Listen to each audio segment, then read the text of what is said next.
Hello, fellow Movie Crusaders, and welcome to another episode of Sean's Movie Crusades. My name's Sean Wasserkrug, and today we're going to be reviewing the latest Netflix film, Enola Holmes. Now, for me, when it comes to the Sherlock, franchise, as you would say, I wasn't really looking forward or looking towards a new Holmes-type situation. I mean, recently we've been really getting a whole lot of Sherlock, whether it be Guy Ritchie's Sherlock Holmes with Robert Downey Jr. and Jude Law, which I didn't hate, but I'm just not a big Guy Ritchie fan. But those movies suffice. They were solid, but they weren't anything I really wanted to see any more of, even though I know they're going to be making another one. Then you had the TV show Elementary, which was good for like 2 seasons, and then I gave up on that. And then you had, to me, the truest version of Sherlock, which was Benedict Cumberbatch and Martin Freeman's Sherlock on BBC, which I think was fantastic, and really didn't want to see another kind of Sherlock after that, because I felt like that was the core Sherlock Holmes. Now with this, we're getting a younger basically version of Sherlock with Enola Holmes. Sherlock Holmes is still in the film, this time played by Superman / The Witcher's Henry Cavill. But the story revolves around Enola Holmes, played by the always awesome Millie Bobby Brown. I've been a huge Millie Bobby Brown fan ever since Stranger Things. Yes, she was in Godzilla King of the Monsters last year, and while I love Godzilla, that movie wasn't quite so good. I don't put the blame on her for that. She did the best she could with the script of that movie. But I think Millie Bobby Brown has loads of potential. I see a lot of like an Emma Watson kind of personality with her, and I think she does a fantastic job in Stranger Things. And I think this is a role for her that, if done correctly, could really elevate her star status, plus give her her own series to do once they inevitably end Stranger Things. So the initial trailer of this, the first thing that I thought of was, first off, it looks fun, looks colorful. It's got that right mix of kiddiness to it, so kids can watch it, but enough adult stuff in it for adults to enjoy as well. So it looked intriguing enough to me. The biggest thing that I noticed on the trailer, though, was the fourth wall breaking between Enola and the audience, us. And the first 2 things popped to my head. First thing was Deadpool, and the second thing was the TV show Fleabag on Amazon Prime, which is a phenomenal show. If you haven't seen Fleabag, check it out. It's fantastic. And with that kind of gimmick, it could go one of 2 ways. It either will work fantastically, like in Fleabag, or it'll be an annoying nuisance that you're just going to hate every time they do it. So that was kind of the big risk that I saw them potentially going with Enola Holmes. Whether or not it would work, we're going to find out. So let's go ahead and hop into the review of Enola Holmes. So the basic plot of Enola Holmes is we've got when Enola Holmes, Sherlock's teen sister, discovers her mother is missing, she sets off to find her, becoming a super sleuth in her own right as she outwits her famous brother and unravels a dangerous conspiracy around a mysterious young lord. Yeah, that's basically the general plot. It's not anything we haven't really seen before in terms of a film of this kind of caliber. But like I said, the main thing is do these characters work, and does the performances work overall? And for me personally, I say they do. I think a lot of this film worked really, really well. I think Millie Bobby Brown did a fantastic job as Enola Holmes. The fourth wall breaking, like I said, that was going to be the big part of this film, whether it was going to work and whether it wasn't. And by the end of the film, I would say about 85% of the time, it worked really well. There were some funny gags with her looking back at us, the audience, at certain jokes that really, really hit. And then there were certain times where she looked back and I was like, that wasn't necessary, or that wasn't needed, because you took you out of the scene because of either a serious moment was happening or something else where her looking away kind of took you out of the moment, or out of the seriousness of that role. So it worked majority of the time, not all the time. But in terms of potential future installments, because let's face it, they're probably going to continue on with this with more and more movies. I think it works, and I think Millie Bobby Brown does a fantastic job working the camera towards us, the audience, just like and Deadpool and the TV show Fleabag do. But it just didn't work all the time, but it worked most of the time. In terms of performances, like I said, Millie Bobby Brown does a fantastic job of taking her own lead and running with this. I think she did a stellar job, and I think that this movie should help elevate her star status to something outside of Stranger Things. I really enjoyed her performance. She did an incredibly good job. Henry Cavill as Sherlock. More of a reserved Sherlock. He's not playing kind of the douchebaggery role that Benedict Cumberbatch did. He's not playing the overly confident cockiness of Robert Downey Jr. I mean, he is confident in this, but he's playing it more kind of suave and gentleman-like. Even though I feel like Henry Cavill still has a little bit of The Witcher in him, because there was a lot of throughout the movie, which anyone who's seen the TV show The Witcher will know exactly what I'm talking about.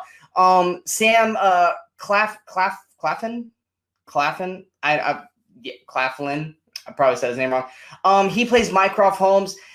I feel Mycroft Holmes is kind of a tough character because he's always kind of playing a level of just being almost villainous in most things, whether it be Benedict Cumberbatch, Sherlock. I honestly don't even really remember who was Mycroft in Robert Downey's Sherlock. I don't think his character was really that important in that one, if I remember.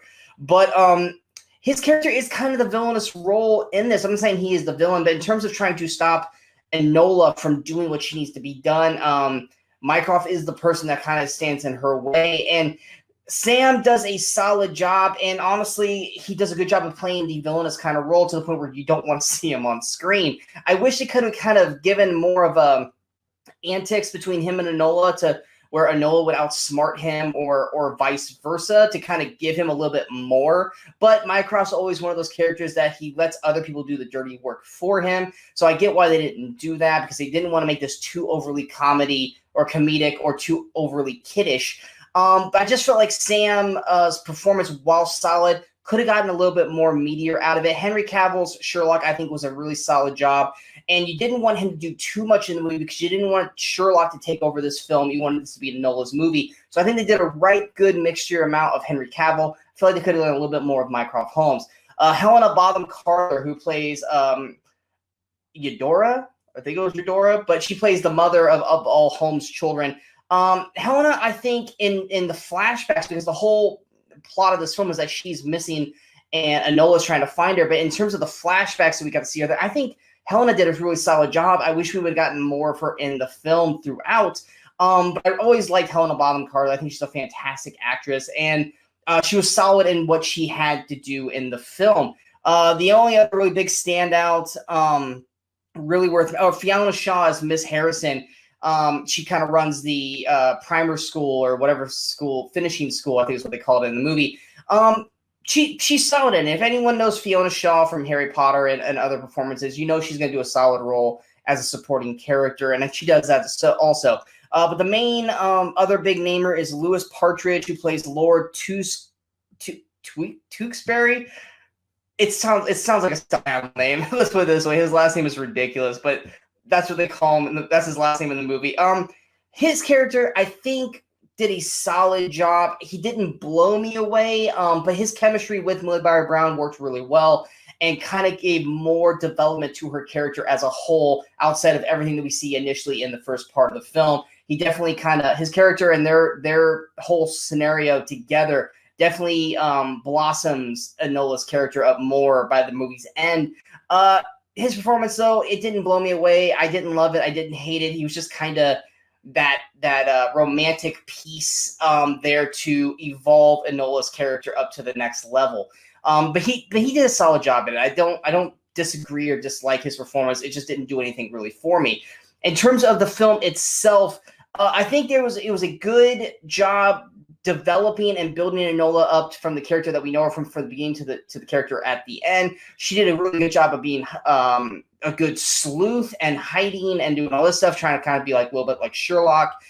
Some of the mystery aspects of the film don't necessarily work, and there are certain story plot elements, mainly around the mother, Helena Bonham Carter's character, that just kind of fall flat and go nowhere. And it looked like they were going to lead up to a really, really big reveal or big plot by the movie's end, but they ultimately just go nowhere. Maybe that'll be used in a second film if they decide to do that. But just feel weird having such a strong focus on it and it having nothing to really do with the main plot, because Enola's plot gets sidetracked with Lord Tewksbury or Bury, or however you want to say his name. So I mean, in terms of like overall recommendations for the film, it's bright, it's colorful, it's funny, it's clever. Millie Bobby Brown does a fantastic job. Henry Cavill does a solid job as Sherlock. Everyone really does a solid job throughout, and it's a fun family film to watch, whether you're a child, which there are some scary elements in the film because of a certain person in the movie, and good action. There's one really good action set piece between Enola Holmes and a certain character that I think works really, really well. There is one scene near the end of the movie that might come off a little bit scary for young children. And even that scene, I didn't really like the end point of how that scene kind of came to be. But for the most part, I think everyone of all ages will enjoy Enola Holmes. I think everyone will enjoy Millie Bobby Brown's performance. And I think everyone will be more open to a Henry Cavill Sherlock if they decide to continue on with him being the Sherlock character. I think he's a very solid Sherlock that we could see from futures on. Because I don't think Benedict Cumberbatch will be coming back to Sherlock anytime soon. And yes, we do have Robert Downey Sherlock sometime down the road. Frankly, I don't need to see any more of that. But nonetheless, Henry Cavill is a solid Sherlock that we would be okay with seeing from now on. But yeah, strong recommendation for me. I really enjoyed it, and I think all of you guys will enjoy it too. So going to my overall score, I'm going to give Enola Holmes a solid 8 out of 10. I think you guys will mostly enjoy it for the most part. Like I said, some of the story plot elements around the mother tend to fall short at the end unless they're holding them off for a sequel. And some of the fourth wall breaking does not work. But overall, I think you're going to enjoy Enola Holmes, and I think you guys will have a very fun time watching a breakout role for Millie Bobby Brown. I hope you guys enjoyed this review. If you guys did, go ahead and hit that like button. If you guys feel like this review is worth sharing, go ahead and hit that share button. But most importantly, don't forget to hit the subscribe button to the channel so you guys stay up to date with all the latest videos that pop up on Sean's Movie Crusades. And, of course, don't forget to follow us on all the social media outlets you see below. Coming up next, honestly, I have no idea. There's not really any big movies coming out for the rest of the month. And honestly, today they announced a lot of movies getting pushed back to next year. So the release date for big movies is kind of in limbo. I think the only big movies that haven't really been pushed back personally is Bond and Soul and Free Guy. So what's going to come out, what reviews I'm going to do for you, it's just if a good movie pops up and I'm able to catch it, it'll be on here for you. But I really don't have anything that I know of off the horizon over the next couple of weeks that we have anything going on. But if you guys want a movie you want to have me watch and review for you, please leave a comment below or on any of the social media outlets you see below. I will watch it, I will review it, and I will put it on the channel for you because you guys recommended it. So feel free to do that. And until next time, in case I don't see you, good morning, good afternoon, and good night, Movie Crusaders.